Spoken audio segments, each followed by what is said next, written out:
Bom, pessoal, nós já analisamos aquele versículo de Timóteo, né? Aliás, nós já vimos que não tem nem o cargo, né, de pastor na Bíblia, né? Que na verdade era proibido ter pastores. Justamente por isso, né? Porque os pastores eram cães gulosos desde o Velho Testamento. E nós vimos no vídeo anterior, né? Que naquela epístola de Timóteo, o contexto ali está falando de alimentos, né? Não tem nada a ver com salário ou remuneração, tá? Agora a gente vai dar uma olhadinha aqui em Gálatas 6,6, que é um versículo muito usado por pastores para justificar o recebimento de salário, né, e ganhar dinheiro dos fiéis. Inclusive, quem puder, sempre dê like nos vídeos, pessoal, comenta, atividade, engajamento. Ainda mais esses vídeos que eu estou me esforçando para mostrar para as pessoas a verdade, porque muitas pessoas são enganadas 24 horas por dia nessas igrejas. Tem pessoas aí que já perderam tudo para igrejas, de bens materiais, casa, carro, tudo por uma coisa que vai contra a Bíblia. A Bíblia condena tudo isso. Então é bom a gente alertar essas pessoas, e a única forma de fazer isso é com engajamento. Dê um like, comenta, se gostou fala, se não gostou fala também, não tem problema. O importante é ter bastante atividade, que é o algoritmo do YouTube vai entender que esse vídeo é bom. Tá bom, pessoal? Então vamos lá. Aqui em Gálatas 6,6 diz assim, ó: e o que é instruído na palavra, reparta de todos os seus bens com aquele que o instrui. Então esse versículo é muito usado, eu já vi até o Silas Malafaia usar esse versículo, que aqui o autor dá a entender que a pessoa que é instruída na palavra tem que repartir de todos os bens com aquela pessoa que está instruindo. Será que é isso mesmo, pessoal? Se for, então faça o Pix aí, ó, tá na descrição do vídeo. Ajude então, porque se vocês seguem a Bíblia, tem que então repartir de todos os seus bens comigo. Mas se a gente for tomar isso aqui como literal, como está aqui em português, lembrando que eu estou usando a Almeida Corrigida Fiel, isso aqui vai contradizer o que Jesus disse, que nós vimos no vídeo anterior, ó. Jesus proibiu eles de levarem bolsa, ó. Não leveis bolsa, nem alforje, nem alparcas, a ninguém saudeis pelo caminho, em qualquer casa onde entrardes, e dizei primeiro, paz esteja nessa casa. E se ali houver algum filho da paz, repousará sobre ele a vossa paz, senão voltará para vós. E ficai na mesma casa, ó, comendo e bebendo do que eles tiverem, pois digno é o obreiro do seu salário. O salário aqui nós vimos no vídeo anterior, que é a comida, é o alimento. Porque Jesus proibiu de levar bolsa, e segundo Mateus eles não podiam receber nem prata, nem cobre e nem ouro, tá? Não andeis de casa em casa, e em qualquer cidade em que entrardes, e vos receberem, comei do que vos for oferecido. Então Jesus falou que esses que estavam pregando o evangelho, eles podiam se alimentar, mas não podiam receber dinheiro. Tá claro isso? Então como é que aqui em Gálatas Paulo fala que a pessoa que é instruída tem que partilhar todos os seus bens com quem instrui? Vamos analisar o termo? O termo grego aqui, pessoal, é ágatos. Ágatos em grego é um adjetivo, tá? Então, primeiro ponto, é um adjetivo. Dinheiro é adjetivo, pessoal? Não, dinheiro é um substantivo. O que é um adjetivo? É aquilo que você adjetiva alguma pessoa para o bem ou para o mal. Por exemplo, aquela menina é linda. Linda é um adjetivo. O Ronaldo é inteligente. Inteligente é um adjetivo. Aquele pastor é safado. Safado é um adjetivo. Agora, dinheiro é adjetivo, pessoal? Vocês já viram alguém adjetivar alguém com dinheiro? Nossa, aquela moça tá tão real, tá tão dólar. Não, pessoal, dinheiro não é adjetivo, dinheiro é substantivo. Então, o primeiro ponto, ó, esse termozinho aqui, ó, ele é um adjetivo, ó. Então, não sei se vai dar para ver no vídeo, mas é um adjetivo, tá bom? Ágatos. Segundo, ágato significa aquilo que é intrinsecadamente bom, ou é aquilo que é bom por natureza, coisas boas. Por exemplo, aqui em Mateus 5,45, eu vou pegar só 3 exemplos para vocês entenderem o termo. Porque faz que o seu sol se levante sobre os maus e bons, e a chuva desça sobre justos e injustos. Aqui, ó, o mesmo termo, ó, bons. Bons é dinheiro, pessoal, aqui que Jesus está falando, ó. Maus e bons? Não, pessoal. Bons é que são pessoas boas. Então, a gente já viu que não tem nada a ver com dinheiro. Mateus 7,11, aparece 2 vezes o termo, ó. Se vós, pois, sendo maus, sabeis dar coisas boas, aqui, ó, o mesmo termo ágatos, ó, coisas boas, aos vossos filhos, quanto mais vosso Pai que está nos céus dará bens ao que lhes pedirem. Aqui eu achei até errado essa tradução da Almeida Corrigida e Fiel, porque aqui esse termo é o mesmo aqui de cima, ó, coisas boas. Então aqui uma tradução seria: dará coisas boas aos que lhe pedirem, porque é o mesmo termo. Então não são bens materiais. Aqui eu acho até que é uma tradução tendenciosa da Almeida, tá? E mais um exemplozinho, Jesus falou aqui, ó: raça de víboras, como podeis vós dizer coisas boas sendo maus? Pois do que há em abundância no coração, disso fala a boca. Então são coisas boas o termo ágato. Não tem nada a ver com dinheiro, pessoal. Mas tem um porém aqui. O aparato crítico, esse mesmo que eu estou usando aqui da Bible Hub, ele fala que no plural esse termo externa riquezas. Não sei se eu vou conseguir mostrar aqui para vocês. São 3 passagens que está no plural, que segundo esse aparato crítico se refere a riquezas. Aqui, ó, no plural, externa bens materiais, riquezas. Será que é verdade, pessoal? Vamos analisar então as 3 vezes que aparece esse termo no plural. O termo no plural só aparece 3 vezes na Bíblia e é referente a alimentos nos 3 termos, não tem nada a ver com riqueza. Lucas 1,53, ó. Aqui é a oração de Maria. Encheu de bens os famintos e despediu vazios os ricos. Peraí, pessoal, isso aqui eu tenho 2 palavras antagônicas, que nem gordo e magro, alto, baixo, sei lá, careca e cabeludo. Por que aqui seria bem material se aqui ele está antagonizando com famintos? Você enche do que os famintos, pessoal? É de riqueza? Não, é de alimento. É um contraponto. Por exemplo, você dá remédio para um doente. Você dá, por exemplo, um agasalho para quem está desabrigado. Você dá alimentos para o faminto. Então aqui quando o autor de Lucas usa o termo ágatos, ele está falando de alimentos, que Deus encheu de alimentos as pessoas que tinham fome. É até bem óbvio no texto. Então não tem nada a ver com bens materiais. Lucas 12,18 fala assim: E disse, farei isso, derrubarei os meus celeiros e edificarei outros maiores, e ali recolherei todas as minhas novidades e os meus bens. Aqui nem precisaria ir muito longe, né? Dá para entender que se ele fala de celeiros, ele está falando de alimento também no contexto. Mas como eu sei que algumas pessoas não vão entender, vamos ler o contexto então aqui de Lucas. Vamos lá.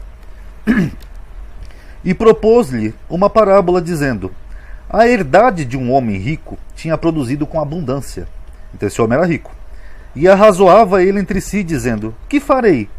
Eu não tenho onde recolher os meus frutos. O que é fruto, pessoal? É dinheiro? Não. É os frutos da terra, alimenta, aquilo que esse homem rico produzia. Então dá a entender que era um homem que era um grande agricultor. E disse: farei isto. Derrubarei os meus celeiros. O que é celeiro, pessoal? Celeiro é um banco? Não. Celeiro é onde você guarda grãos, alimento. E edificarei outros maiores. E ali recolherei todas as minhas novidades e os meus bens. Quais são os bens que ele está falando aqui, pessoal? Que ele vai guardar no celeiro? É dinheiro?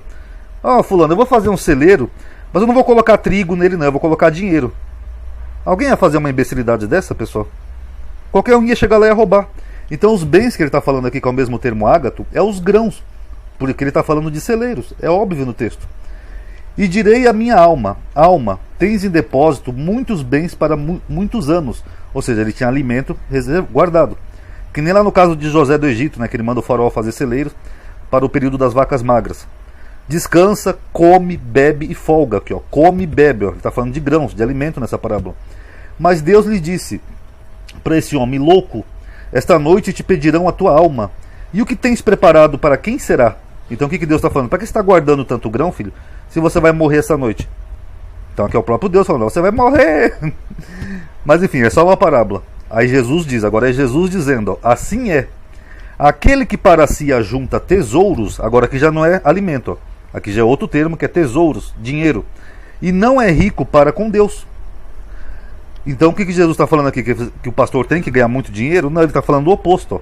Aquela pessoa que ajunta para si mesmo muito dinheiro não é rico para com Deus.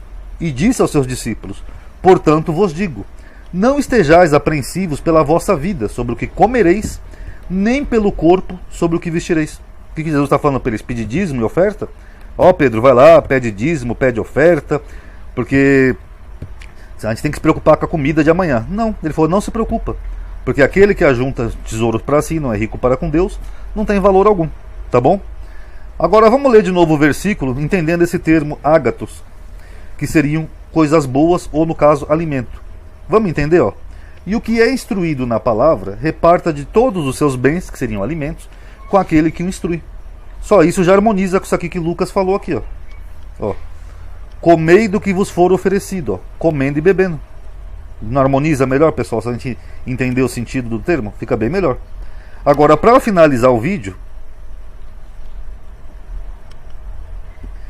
essas pessoas aqui, ó, que são as pessoas em situação de carência, de rua, mendigos, essas é que deveriam ser alimentadas. Vamos ver aqui dois exemplos, ó. A igreja primitiva, segundo o livro de Atos dos Apóstolos, ó. E todos os que criam estavam juntos e tinham tudo em comum. Ok, eles tinham tudo em comum. Comunistas, vão para Galiléia de Cuba, vão para Venezuela lá da Judéia. Ok, eles tinham tudo em comum, segundo a Bíblia de qualquer um. E vendiam suas propriedades e bens, ok, eles vendiam. Eles acumulavam riquezas, os primeiros cristãos convertidos, pessoal, segundo aqui o livro de Atos. Não, eles vendiam suas propriedades e bens. E o que eles faziam quando eles vendiam? Repartiam com todos, segundo cada um havia de mister, de necessidade. Peraí, cadê o pastor? Cadê então que eles não davam o dinheiro para o pastor? Cadê a figura do pastor aqui, pessoal? Cadê que eles vendiam suas propriedades e davam para o pastor enriquecer? Não, aqui era um tipo de comunismo que eles estavam vivendo. Eles repartiam tudo em comum. E preservando unânimes todos os dias no templo, era o templo de Salomão, aquele templo que caiu no ano 70, e partindo pão em casa. O que é partir o pão? É alimento, é alimentar o próximo. Comiam juntos, com alegria e singeleza de coração. Era assim a igreja primitiva. Quem acha ruim reclama com quem escreveu. Pedro era um dos líderes da igreja, não, dos colunas, um presbítero, um ancião. Olha aqui, ó, e disse Pedro para um homem coxo que pediu ajuda para ele: eu não tenho prata e nem ouro, mas o que eu tenho, isso eu te dou. Em nome de Jesus Cristo, Nazareno, levanta-te e anda. Por que Pedro não tinha prata e nem ouro, hein, pessoal? Ele não seria um pastor? Não é um dos principais da igreja? Pedro não pediu o dízimo das ovelhas? Pedro não vendia objetos ungidos, fazia fogueira santa, essas coisas? Curioso, né? Sabe por que ele não tinha prata nem ouro? Porque Jesus proibiu. Eu mostrei no vídeo anterior, ó. Não possuais ouro, nem prata e nem cobre em vossos cintos, nem alforjes para o caminho, nem duas túnicas, nem alparcas, nem bordões, porque digno é o operário do seu alimento. Alimento. Então a preocupação maior de Jesus e do próprio Deus no Velho Testamento é alimento. Ó. Então as pessoas que ficam aí dando dízimo para pastores, ó, vocês estão indo na contramão da Bíblia. Vocês tinham que dar para essas pessoas assim, ó, pessoas em situação de rua. Alimento, não dinheiro. Jesus proibiu eles de carregar ouro, prata, cobre, então eles não podiam receber um centavo. Tanto que o livro de Atos confirma que Pedro não tinha um centavo no bolso. Ó, não tenho nada, tô duro, tô liso. Agora, alimento sim, alimento, o trabalhador é digno do seu alimento. Salário também, salário ali é uma forma de se referir ao alimento. Então aqui em Gálatas 6,6 o termo ágatos é um adjetivo, não é bem material. Está dizendo que aquela pessoa deveria partir do pão, alimentar aquela pessoa que estava pregando a palavra, não dar dinheiro. Tá bom, pessoal? Isso aí não existe. Isso é todo um outro sistema que essas igrejas criaram por aí, mas não tem nada a ver com a Bíblia. E para finalizar o vídeo, algumas pessoas vão comentar: Ronaldo, mas se o pastor prega a palavra, ele não pode receber dízimo para se alimentar? Bom, pessoal, nós temos alguns probleminhas aí, né? Primeiro que Jesus não mandou fundar essas igrejas todas, né? São os próprios homens que fundaram suas igrejas. O cara começa pregando ali na Praça da Sé com a Bíblia embaixo do braço, vira pastor e funda uma igreja. Então aí é problema dele. Não foi Jesus que mandou. Então ele que se vire. Segundo ponto. Se o pastor entende que ele é um pastor e está ali fazendo um serviço para Jesus, ele poderia sim se alimentar. O máximo que a igreja podia somar com ele era com uma cesta básica, um quarto de café, uma lata de óleo, 1 quilo de arroz, bens perecíveis. Seria o lógico. Agora, a partir do momento que você tem igrejas que pedem dízimos, que nem é do Novo Testamento, dízimo era uma lei, era um mandamento lá para o judeu, não tinha nada a ver com o gentil. E esse pastor, além de pedir dízimo, ele vende objetos ungidos, ele pede ofertas, ele faz fogueira santa, ele faz todo um acúmulo de bens materiais. Ele está indo na contramão do que Jesus falou, Jesus proibiu. Então esses pastores aqui, ó, que eu já mostrei aqui em 2 vídeos, eles estão fazendo o oposto do que Jesus pediu. E se tem pessoas que estão sendo vítimas desses pastores, ó, tem que acordar. Mostra esses 2 vídeos aqui que eu fiz, esse e o anterior a esse, para essas pessoas. Olha, pessoal, Jesus proibiu um pregador da palavra de receber 1 centavo sequer. Tá bom? Não pode receber. Então, eles estão indo na contramão. Então, se eles estão indo na contramão de Jesus, esses pastores são de Deus? Analise aí e tire suas reflexões. Quem puder dar um like aí no vídeo, tá? Ajuda a aumentar a atividade e engajamento. Obrigado aí por ter assistido. Paz a todos.